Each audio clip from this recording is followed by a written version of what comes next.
আসসালামু আলাইকুম সবাইকে। আজকে আমি কেক বানিয়ে দেখাবো। তো এই জন্য নিয়েছি ময়দা, তবে ময়দাটা এখানে সাদা এবং লাল ময়দা মিলানো। নিয়েছি তেল, পরিমাণ মতো চিনি, বেকিং পাউডার, আপেল কুচি, এখানে একটা আপেল কুচি করে নিয়েছি, গাজর অর্ধেক এবং নিয়েছি 4টা ডিম।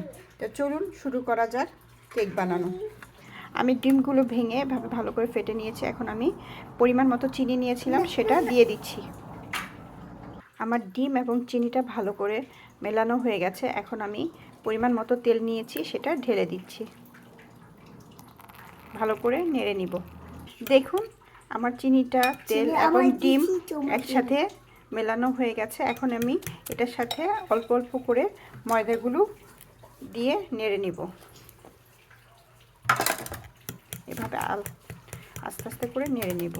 আমার ভালো করে ময়দাটা মেশানো হয়ে গেছে। এখন আমি গ্রেট করে রাখা গাজরটা অ্যাড করে দিচ্ছি, ভালো করে নেড়ে নিব। দিয়ে দিচ্ছি আধা চামচ বেকিং পাউডার। ডোটা একটু ঘন হয়ে গেছে, এই জন্য আমি জাস্ট অল্প একটু দুধ অ্যাড করে দিচ্ছি। আমি কেটে রাখা আপেলগুলো এখন দিয়ে দিব, দিয়ে ভালো করে নেড়ে নিব। তো দেখুন আমার ডোটা খুব সুন্দর মতো হয়ে গিয়েছে। এখন আমি এখানে ঢেলে দেব। আমি তেল ব্রাশ করে নিয়েছি, আমি ঢেলে দিব। তো এটা এখন আমি পুরোটা ওভেনে দিয়ে দিব। কেক হলে আমি আপনাদেরকে দেখাবো। দেখুন আমার কেকটা কত সুন্দর হয়ে গেছে।